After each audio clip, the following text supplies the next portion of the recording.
दोस्तों वो कहावत है ना कि रस्सी जल गई लेकिन अकड़ नहीं गई। यही हाल अमेरिका और इजराइल का भी है। इजराइल और अमेरिका अपने ऊपर हुए हमले को कभी भी अपनी नाकामी नहीं मानते हैं। कभी भी अमेरिका और इजराइल अपनी हार नहीं मानते हैं। 3 दिन पहले जो जॉर्डन के अंदर अमेरिका के सैन्य ठिकाने पर एक हमला हुआ था जिसमें 3 अमेरिकी सैनिक मारे गए थे। वॉल स्ट्रीट जर्नल की रिपोर्ट के मुताबिक 47 सैनिक बुरी तरह से घायल हैं। 8 सैनिक ऐसे हैं जिनकी हालत बहुत ज्यादा खराब है, इनकी भी मौत हो सकती है। अमेरिका के सैन्य ठिकाने पर हुए इस हमले के बाद अमेरिका के एयर डिफेंस सिस्टम पर सवाल उठने लगे। अमेरिका का मीडिया अमेरिका को घेरने लगा कि अपना एयर डिफेंस सिस्टम इतना कमजोर हो गया है कि एक आत्मघाती ड्रोन आया, हमला करके सैनिकों के मारकर चला गया। भाई अमेरिका अपने आप को सुपर पावर कहता है और इस तरह से हमला उसके सैनिकों पर हो जाए तो बेइज्जती वाली बात तो है। अब अमेरिका ने अपनी इस बेइज्जती को छुपाने के लिए एक नई चाल चली। अमेरिका की तरफ से कहा गया कि हमने इस हमले की जांच की है। दरअसल यह हमला धोखे से हुआ है।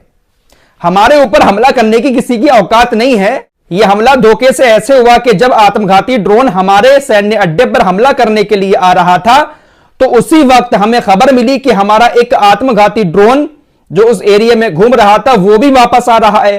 तो हमारे सैनिकों को ऐसा लगा कि हमारा ही ड्रोन हमारे सैन्य ठिकाने पर वापस आ रहा है, इसलिए ना तो हमारा एयर डिफेंस सिस्टम एक्टिव हुआ और ना ही हमारे सैनिक एक्टिव हुए। लेकिन जो आत्मघाती ड्रोन हमारे सैन्य ठिकाने की तरफ आ रहा था वो हमारा नहीं था, हमारा ड्रोन थोड़ी देर के बाद आया, लेकिन सेम टाइम पर आने वाला था, इसलिए धोखा हो गया और हमारे ऊपर हमला हो गया। मतलब अमेरिका दुनिया के सामने अपनी हार को कबूल नहीं कर सकता कि भैया हमारा एयर डिफेंस सिस्टम काम ही नहीं किया। ऐसा आत्मघाती वो ड्रोन था जिसने हमारे सैनिकों को भी मार दिया। फिलहाल जिस दिन अटैक हुआ था उस दिन अमेरिका की तरफ से बहुत बड़ी बड़ी बातें कही जा रही थी। अमेरिका के बहुत सारे सीनेटर भी इस बात को कह रहे थे कि डायरेक्ट ईरान के ऊपर अटैक करना चाहिए। जो बाइडेन ने भी कहा कि हम कसम खा रहे हैं कि ईरान से बदला लेंगे, जबकि ईरान ने कहा कि हमारा कोई रोल नहीं है। फिलहाल अब खबर आ रही है कि व्हाइट हाउस ने कहा है कि हम ईरान से बॉर्डर वार नहीं चाहते हैं, हम ईरान के साथ व्यापक युद्ध नहीं चाहते हैं, लेकिन ईरान के प्रॉक्सी, ईरान समर्थित जो ग्रुप मिडिल ईस्ट के अंदर एक्टिव हैं, हम उनके ऊपर हमला जरूर करेंगे। दोस्तों इजराइल की सेना कैसी कैसी छिछोरी हरकतें गाजा के लोगों के साथ कर रही है, यह फोटो आपकी स्क्रीन पर है। वेन गेबर कट्टरपंथी नेता, इसके साथ ये जो लोग दिखाई दे रहे हैं, कोई कुर्ता पजामा पहने हुए है, कोई गले में रुमाल डाले हुए है, ये सारे के सारे इजराइल के सिपाही हैं। इजराइल की एक गुप्त इकाई है, उसी के ये सैनिक हैं। और ये गुप्त इकाई के सैनिक फिलिस्तीन में किसी भी जगह भेष बदलकर पहुंच जाते हैं और वहां पर जाकर अटैक कर देते हैं। ऐसा इन्होंने आज सुबह भी किया है। जेनिन के अंदर एक हॉस्पिटल में बहुत सारे ऐसे ही गुप्त सैनिक साइलेंट वेपन लेकर पहुंच जाते हैं। किसी ने डॉक्टर की पोशाक पहनी हुई होती है, किसी ने बुर्का पहना हुआ होता है, अलग अलग ड्रेस में जेनिन के एक हॉस्पिटल में पहुंचते हैं और वहां पर जाकर कई सारे लोगों के ऊपर फायरिंग करते हैं। इनकी गोलीबारी में 3 लोग मारे गए। एक वो था जो कई दिनों से घायल होकर हॉस्पिटल में एडमिट था, व्हील चेयर पर बैठा हुआ था, उसको भी इन लोगों ने गोली मार दी। इजराइल के ये जो गुप्त सैनिक हैं जो भेष बदलकर सादे बाने में कहीं पर भी घुसकर हमला कर देते हैं, इनका सबसे बड़ा मुखिया ये वेन गेबर है, इजराइल का कट्टरपंथी नेता। इसी ने इस तरह के सैनिकों को तैयार किया है। तो क्या यह खुला नरसंहार नहीं है? इजराइल डिफेंस फोर्सेस का डिफेंस मिनिस्टर योब गैलेंट अपने सैनिकों से एक जगह पर मिलने पहुंचा। वहां पर एक सैनिक चीख चीख कर कहता है कि किसी तरह की सहायता नहीं जाएगी गाजा के अंदर। हम गाजा के अंदर जाने वाले हर एक ट्रक को रोकेंगे, हर एक ट्रक पर हमला करेंगे। आप डर क्यों रहे हैं? आप आगे बढ़िए, हम गाजा के ऊपर कब्जा करेंगे। यह इजराइल का एक सिपाही कह रहा है। ये बहुत ज्यादा कट्टरपंथी लोग हैं, उनको तो टेररिस्ट घोषित कर रखा है, लेकिन क्या ये उनसे कम है? दोस्तों इजराइल ने यूनाइटेड नेशंस की जिस एजेंसी पर यह आरोप लगाया है कि इसके 12 लोग 7 अक्टूबर के हमले में शामिल थे, जिसके बाद कई सारे देशों ने फंडिंग रोक दी है, इसी एजेंसी के इजराइल की सेना ने तकरीबन 150 लोग गाजा के अंदर मार दिए, लेकिन किसी के मुंह से एक भी शब्द नहीं निकला। पूरा यूरोप इस बात पर खामोश रहा, लेकिन जैसे ही 12 लोगों का नाम इजराइल ने लिया, पूरे यूरोप ने अपनी फंडिंग को रोक दिया।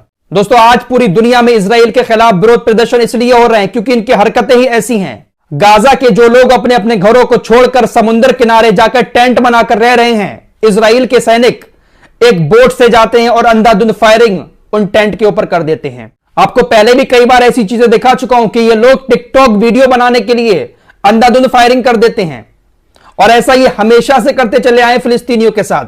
इनको किसी का डर खौफ नहीं है। जब इनका मन चाहता है बस्ती में घुसते हैं फिलिस्तीनियों की और अंधाधुंध फायरिंग शुरू कर देते हैं वीडियो बनाने के लिए। खबर आ रही है कि सीरिया के अल उमर तेल क्षेत्र में अमेरिका के सैन्य ठिकाने पर आज फिर कई मिसाइलों से हमला किया गया है। तो मिडिल ईस्ट में अमेरिका के ऊपर एक के बाद एक हमले हुए ही जा रहे हैं। एक खबर और आ रही है, लाल सागर से के हुतीज ने आज फिर अमेरिका के एक जहाज को निशाना बनाया है। हालांकि इस खबर को मैं अभी कंफर्म नहीं करूंगा, हमले की खबर तो आ रही है लेकिन पूरी जानकारी सामने नहीं आई है। जैसे ही जानकारी आएगी आपको बताने की कोशिश करूंगा। दोस्तों अभी खबर आई है कि हमास ने अभी थोड़ी देर पहले ही मिडिल इजराइल में एक भारी भरकम रॉकेटों का बैराज लॉन्च किया है। इस मैप के जरिए आप सारी कहानी समझ सकते हैं कि हमला कितना बड़ा था, कितने रॉकेट इजराइल की तरफ दागे गए हैं। जितने ये लाल निशान है ये सारे के सारे रेड अलर्ट हैं। इन जगहों पर इतने सारे रॉकेट लॉन्च किए गए हैं। काफी सारे रॉकेट्स को आयरन डोम ने इंटरसेप्ट कर लिया, लेकिन कुछ रॉकेट अंदर जाकर गिरे भी हैं। नुकसान ये तो आप भूल ही जाएं, इजराइल का भी आपको बता सकता है। बड़ी खबर अमेरिका से आ रही है। अमेरिका के अंदर जितने भी सरकारी कर्मचारी हैं उन्होंने भूख हड़ताल कर दी है।